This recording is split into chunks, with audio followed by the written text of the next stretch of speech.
Crime report India में आपका स्वागत है। मैं हूं शारिक खान। कानपुर के इत्र कारोबारी पीयूष जैन के घर जीएसटी टीम की रेड आखिरकार 5 दिन बाद आज खत्म हो गई। कानपुर और कन्नौज में उनके घर चली रेड में 196 करोड़ कैश बरामद किया गया, जबकि 23 किलो सोना जिसकी बाजार में कीमत करीब 11 करोड़ है और 600 किलो चंदन का तेल बरामद किया गया। इस तेल की कीमत 6 करोड़ के आसपास बताई जा रही है। तो यहां आपको बता दें कि यह सिलसिला लगातार चलता रहा।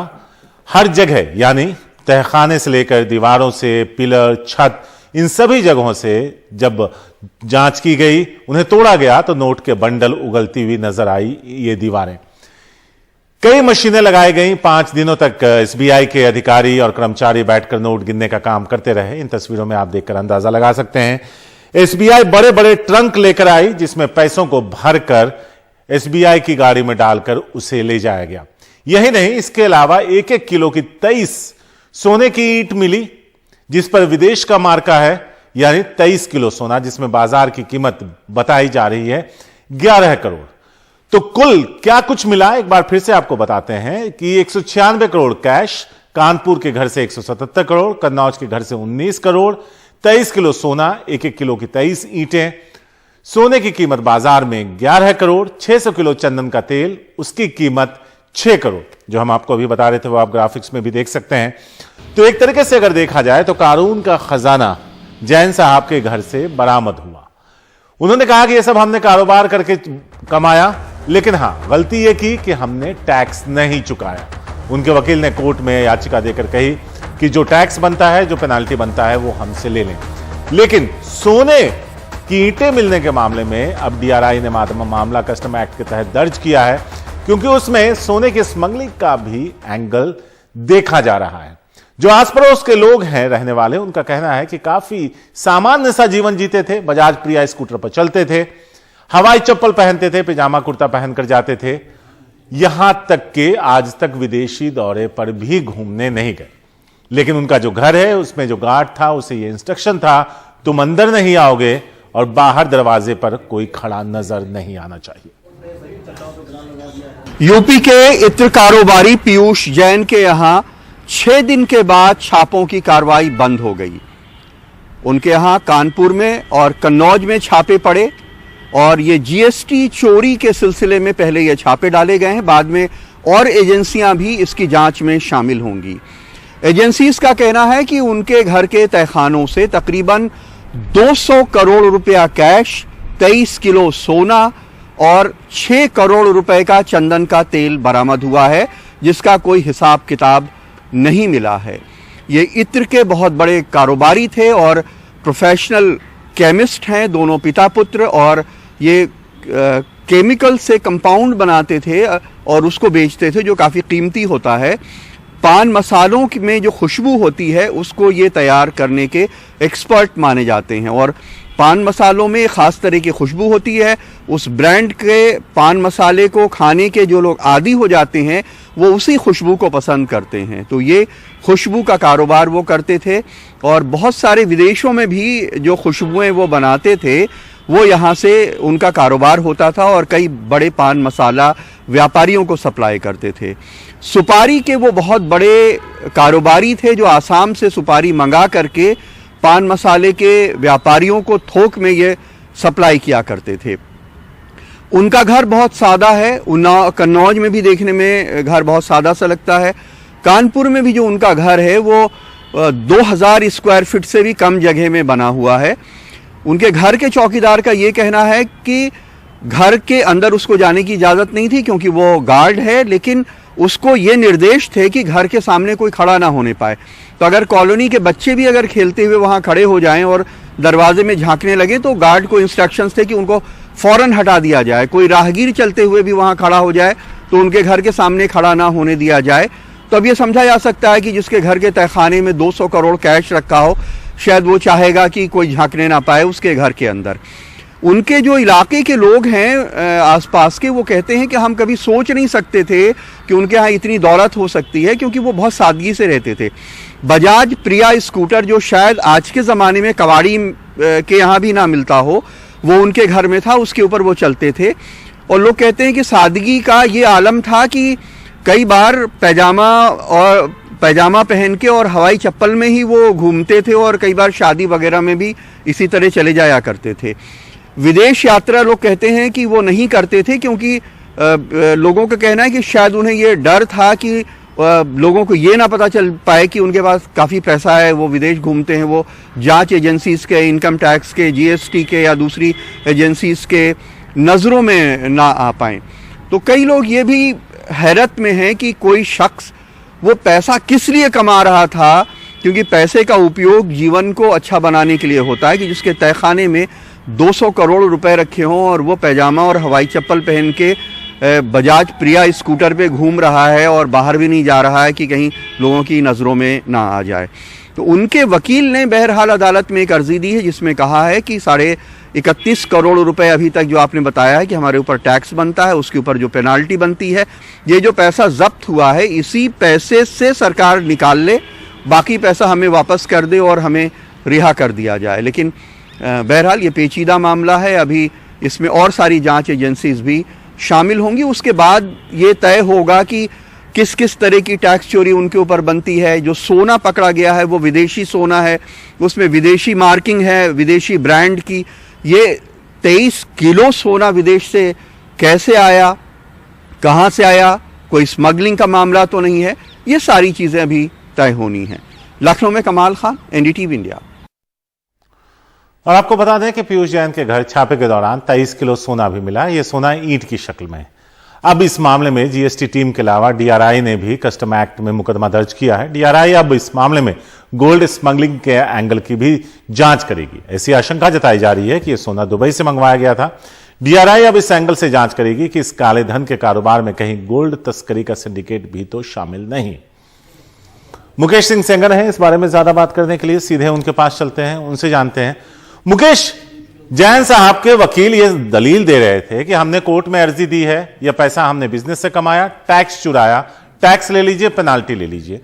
लेकिन एक दूसरा एंगल भी है, दूसरा पहलू भी है कि जो 23 किलो सोना जिस पर विदेशी मार्का लगा है उसको लेकर क्या सफाई आई और यह कितना गंभीर है और क्या सजाएं हैं इसमें? देखिए, जो 23 किलो सोना मिला है उसकी जांच जो है वो डीआरआई कर रही है, क्योंकि इस तरह के मामले जो होते हैं गोल्ड स्मगलिंग के या कोई विदेश से सामान आता है उसकी जांच कस्टम या डीआरआई करते हैं। क्योंकि गोल्ड है तो उसकी जांच डीआरआई कर रही है और डीआरआई ने इस मामले में जो पीयूष जैन कारोबारी हैं उनके खिलाफ कस्टम एक्ट 110 यानी 110 के तहत केस दर्ज कर लिया है। कस्टम एक्ट 110 ये होता है कि जिसमें जो डीआरआई है वो कोई भी ऐसा सामान जब्त कर सकती है जो संदिग्ध है और विदेश से आया है। उस सामान का सोर्स पता करना होगा और क्या सामान की कस्टम ड्यूटी चुकाई गई है ये भी देखना होगा। साथ में क्या ये सामान तस्करी से आया है इसकी भी जांच होगी।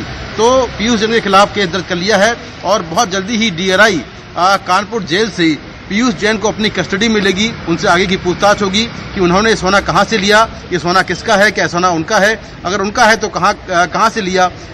एक बात और इसमें साफ हुई है कि जब भी इस तरह के जो गोल्ड बार होते हैं, जो सोने के बिस्किट होते हैं, उनमें एक सीरियल नंबर होता है। जो भी सोना आता है उनमें सीरियल नंबर होता है। तो इसमें जो गोल्ड बार हैं उनके सीरियल नंबर को मिटाया गया है ताकि ये पहचान ना हो पाए कि ये सोना कहाँ से आया है। तो ये भी एक जांच के दायरे में है। साथ में जो पीयूष जैन हैं उन पर जो कार्रवाई हुई है उसमें अब तक करीब 213 करोड़ रुपए का जो पूरा सीजर है, करीब 235 करोड़ रुपए का टोटल सीजर है वो हुआ है, जिसमें कैश है, सोना है और कुछ और प्रॉपर्टीज हैं। ये टोटल जो सीजर है वो 235 करोड़ रुपए करीब हुआ है। तो कुल मिलाकर अब जो बाकी जो दूसरी एजेंसियां हैं वो भी इस मामले को लेकर पूरी जांच कर रही हैं, चाहे वो डीआरआई हो, आगे ईडी भी इस पूरे मामले की जांच करेगी, जिसमें मनी लॉन्ड्रिंग का केस अगर बनेगा तो जांच की जाएगी। तो इस तरह से इस जांच को आगे बढ़ा रही हैं। लेकिन इस रेड को लेकर तमाम तरह की अटकलबाजियां और तमाम तरह के जो बयान हैं अलग अलग पार्टी से वो आ रहे हैं। क्योंकि उत्तर प्रदेश में चुनाव है तो चुनाव को लेकर भी इस सरगर्मी में बहुत सारे जो पॉलिटिकल पार्टीज के नेता हैं वो बयान दे रहे हैं। ये भी कहा जा रहा है कि ये जो रेड है वो किसी दूसरे के यहाँ होनी थी जिसने समाजवादी पार्टी का इत्र लॉन्च किया था, लेकिन ये रेड जो है प्रवीण के पीयूष जैन के यहाँ हो गई, क्योंकि दोनों का नाम पा से शुरू होता है। तो इस तरह की तमाम जो बातें वो सामने आ रही हैं। हालांकि जीएसटी के अधिकारियों ने अभी तक किसी भी पॉलिटिकल पार्टी का नाम नहीं लिया है। जी शुक्रिया मुकेश इस पूरी जानकारी के लिए। तो मुकेश बता रहे थे कि अब इस मामले में जांच होगी, तस्करी के एंगल पर भी नजर रख रही है डीआरआई। उस मामले के तहत भी जांच किया जाएगा, देखा जाएगा कि आखिर इस सोने का स्रोत क्या था। वक्त एक छोटे से ब्रेक का है। इत्र कारोबारी पीयूष जैन के घर छापेमारी पर सियासी बहस भी छिड़ चुकी है। प्रधानमंत्री मोदी अखिलेश यादव की पिछली सरकार पर हमला बोलते नजर आए तो अमित शाह ने समाजवादी इत्र का कारोबार कहकर तंज कसा। वहीं अखिलेश यादव भी जवाब देने में पीछे नहीं रहे।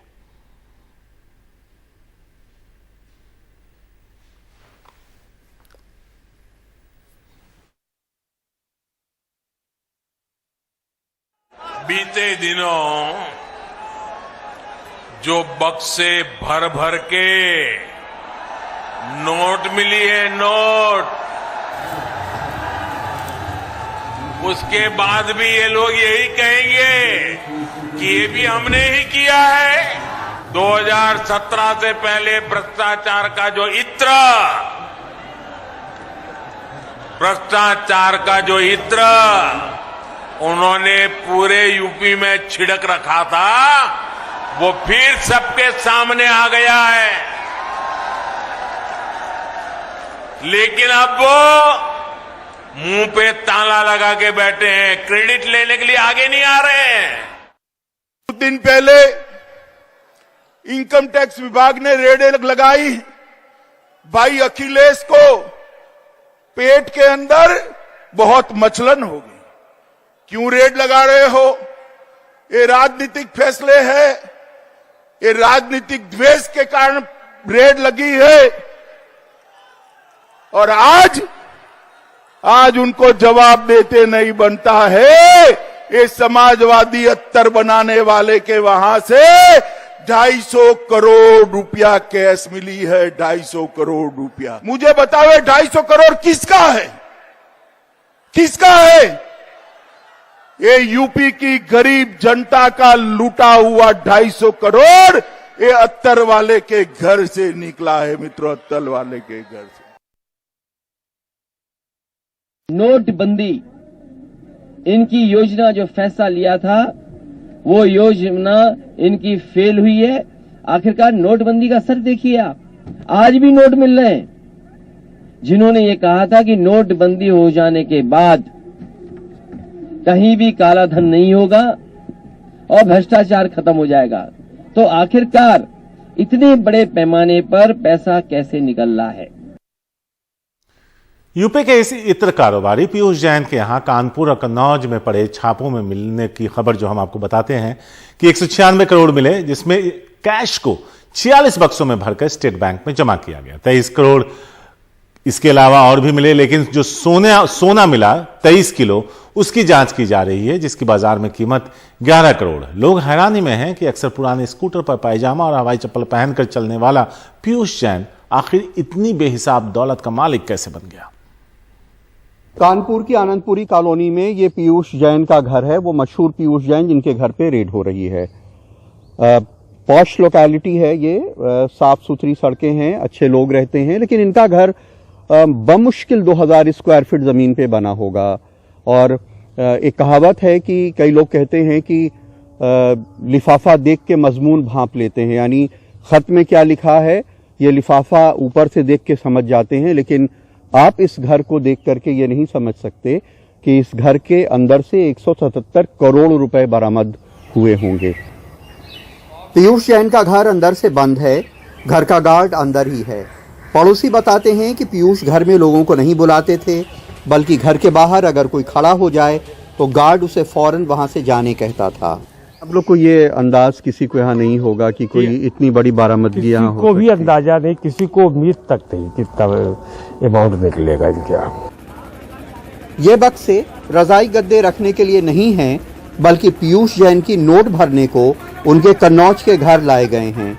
कन्नौज और कानपुर में उनके घरों से बरामद करीब 200 करोड़ की गड्डियां 46 बक्सों में भर के स्टेट बैंक ऑफ इंडिया में जमा की गई हैं। ये पैसा कहां से आया? ये क्या टैक्स चोरी है? और अगर टैक्स चोरी हुई तो किस तरह से ये टैक्स चोरी हुई जिससे इतना कैश जमा हुआ? इनकी 2 फर्म चलती थी, त्रिमूर्ति फ्रेगनेंसेस के नाम से और ओडो कैम के नाम से चलती थी। दोनों का इनका जीएसटी में रजिस्ट्रेशन था और ये लोग टैक्स का मालूम जानकारी थी कि उनको टैक्स जमा करना है, लेकिन ये लोग टैक्स जानते हुए भी नहीं जमा कर रहे थे और ये सब काम कैश में होता था। पीयूष के कन्नौज घर से 23 किलो सोना भी बरामद हुआ है। ये सोना विदेशी ब्रांड का है जिसकी जांच हो रही है। पीयूष जैन के घर से मिले कैश की तो जांच चल ही रही है, लेकिन उनके घर से जो 23 किलो विदेशी सोना मिला है उससे उनकी मुश्किलें और बढ़ गई हैं। अब इस मामले की जांच डीआरआई कर रही है कि आखिरकार ये सोना कहां से आया, क्या इसके पीछे गोल्ड स्मगलिंग सिंडिकेट है और क्या इस सोने की कस्टम ड्यूटी चुकाई गई थी। पीयूष प्रोफेशनल केमिस्ट हैं। उनके कन्नौज के घर में केमिकल से खुशबू तैयार करने की पूरी लैब है। मशहूर पान मसालों में इनकी तैयार खुशबू इस्तेमाल होती है। एक बार इसकी लत लग जाने पे ग्राहक वही खुशबू मांगता है। पीयूष के पड़ोसी कहते हैं कि वो अक्सर कुर्ता पैजामा और चप्पल पहनकर बजाज प्रिया स्कूटर से घूमते दिखते हैं। जांच एजेंसी कहती हैं कि शायद वो ऐसा इसलिए करते होंगे ताकि उनकी दौलत लोगों की नजरों में ना आए। इनका स्वभाव इतना नॉर्मल था कि हमेशा जब तीर पास में चलते भी थे तो कोई बड़े परिवहन का प्रयोग नहीं करते थे, हमेशा स्कूटर से प्रयोग करके उसी से जाते थे। ये तो पता था इनका पैसा है, लेकिन ये नहीं मालूम था इतना ज्यादा पैसा है। पेनाल्टी के संबंध में पीयूष जैन के वकील अब अदालती लड़ाई की तैयारी कर रहे हैं। फिलहाल उन्होंने अदालत से दरख्वास्त की है कि वह बरामद रकम पे टैक्स और जुर्माना देने को तैयार हैं। एसबीआई में हमारे वकील ने अंडर कस्टडी ही एप्लीकेशन दी थी डीजीजीआई अहमदाबाद को कि साहब आपने चूंकि ये पैसा हमारा कहा है और हमारे नाम से ही एसबीआई में इसको जमा कर दिया है, तो आप इसकी जो पेनाल्टी और इंटरेस्ट बनता है वो आप हमसे ले लें। जांच एजेंसी कहती है कि व्यापारी ने टैक्स चोरी की इसलिए रेड हो रही है। बीजेपी के लोग कह रहे हैं कि ये सब समाजवादी पार्टी के लोग हैं जिनके यहाँ रुपया पकड़ा जा रहा है। समाजवादी पार्टी कह रही इनसे हमारा कोई ताल्लुक नहीं। लेकिन बहरहाल चुनाव से पहले चूंकि छापे पड़ रहे हैं इसलिए इस पे सियासत होना लाजमी है। अब अदालत में साबित होगा कि किसने चोरी की, कितनी की और की या नहीं की। कानपुर में विनीत वर्मा, आलम और अरुण अग्रवाल के साथ कमाल खान, एनडीटीवी इंडिया।